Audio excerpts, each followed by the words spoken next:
What's up, everybody? Welcome to the Gooner channel. What can you say about the Premier League? Just when you think that it can't get any more surprising, you get a result like Aston Villa 1, Sheffield United 1. And bear in mind, Aston Villa had to score in the last couple of minutes of 9 minutes of injury time just to salvage a point against lowly Sheffield United. I'm sure no one gave them a chance. And of course, this means that Aston Villa will not now be top at Christmas for the first time since 1998. What it also means, of course, is that in tomorrow's late kickoff between Liverpool and Arsenal, if Arsenal can come away with anything but a defeat, we will be top at Christmas. Look, I know you don't get a trophy for that, and it didn't do us any good last season, but I'd still rather be top on Christmas Day than second. Anfield is one of those places that, as an Arsenal fan, there are very few good memories. There is the one golden memory of '89, of course, which we talk about endlessly. But in recent history at Anfield has not been great. 2021, we were going there on a hot streak.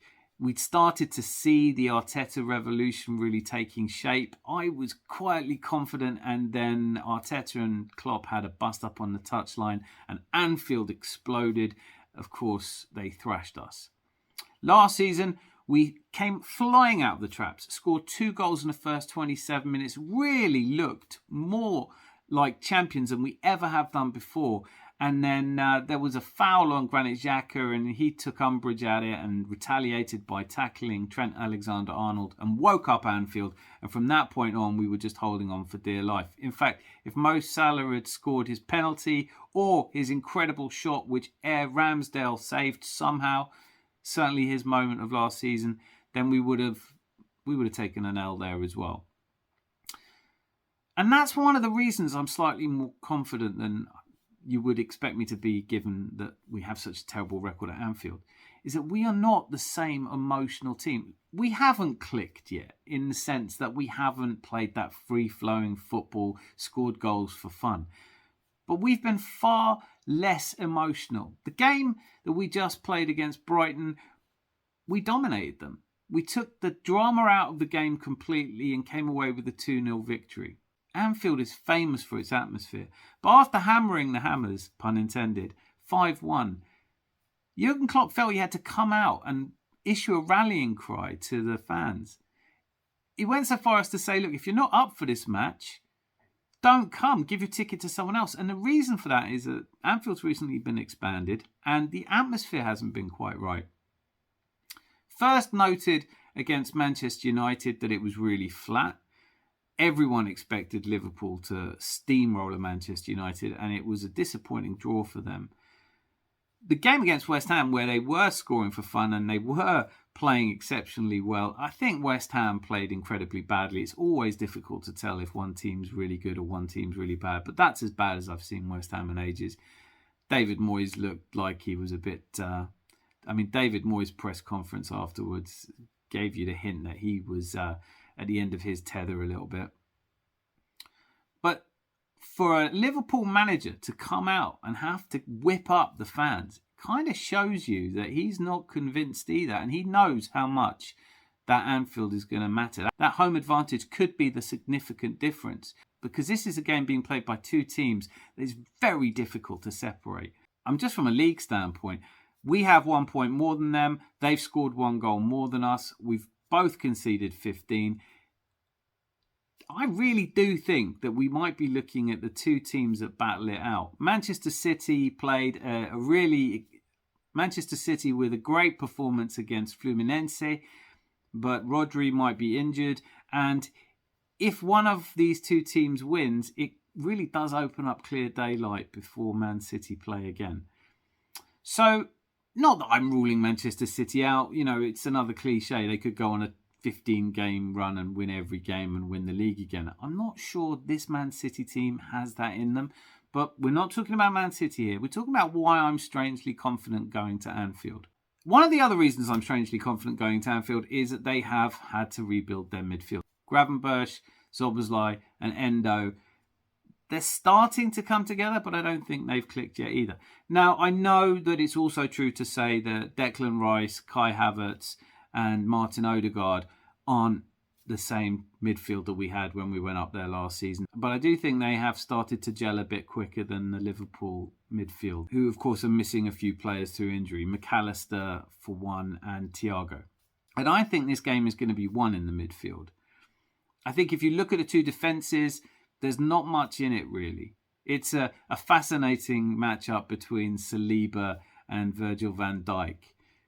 Van Dijk, obviously, on history, is one of the best centre-backs in the business, and a lot of people are saying Saliba could start to emulate his performances. And I don't think he's been outstanding this season, but he just looks so composed. We look a lot more calm. The midfield battle is where I think this is going to really be won, and I would say we slightly edge it. But the other thing that's really important about this game is that we are two teams that both expect to have possession, usually around 60% of the game. When Liverpool played Manchester United, they basically camped out in the final third, and it was only their profligacy that meant they didn't score a hatful of goals. It's unlikely that they're going to be able to do that against Arsenal without leaving far too much space for the likes of Saka and Martinelli. So what do? Do they play cagily?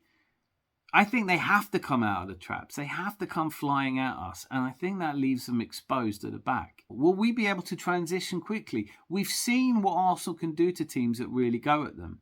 When we lost away to Newcastle and we lost away to Aston Villa, it was because they basically absorbed a lot of our pressure and we weren't able to finish. One goal could well be the difference here.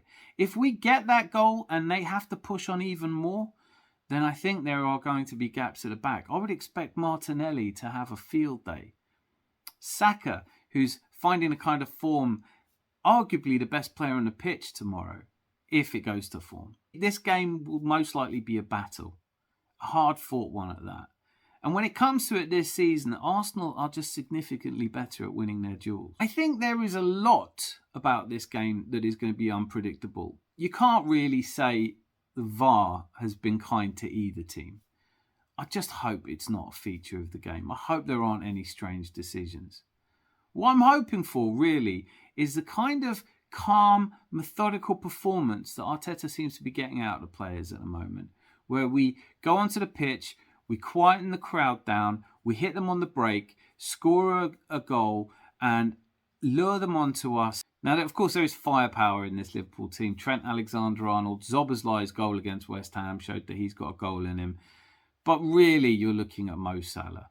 And, well, he is Mo Salah. He's one of the Premier League's best ever goal scorers, and you can't discount him.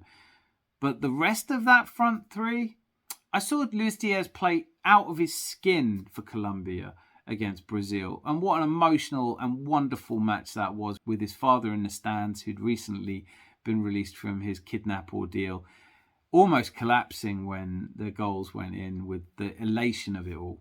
And it was one of those performances really just stood out. He was exceptional against Brazil. But he was profligate in that game.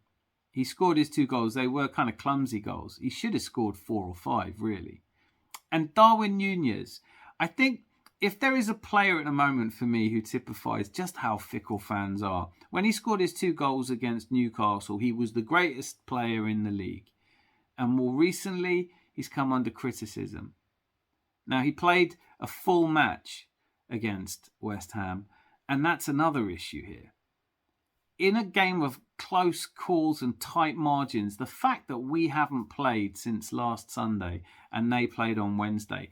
And when you look at it, Van Dijk, Konate, Endo, Núñez, Szoboszlai all started the match. Then you had players like Trent Alexander-Arnold, Tsimikas, who came on. If that counts for anything, Arsenal are going to be in better shape. I am quietly confident. I think we could definitely hold out against Liverpool. And I'm not really sure I see them as contenders for the title if we can beat them at Anfield, because they are going to lose Mo Salah to the African Cup of Nations. Could miss up to 7 games for them. And without him, well, they'll face the same criticism we have. You know, they need a 20-goal-a-season striker. And for this game to go our way, we need to keep calm. We need to stay level. We need to not play on our emotions. And we need to quieten down this Anfield crowd. But I think we can do that this season. Last season, they said if we didn't win it, then we would never be in the running again. And here we are. I'm quietly confident. I think we will win the midfield battle. I think we will keep our heads better than Liverpool. And I think that we will take our chances better.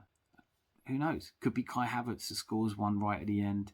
Declan Rice with a screamer.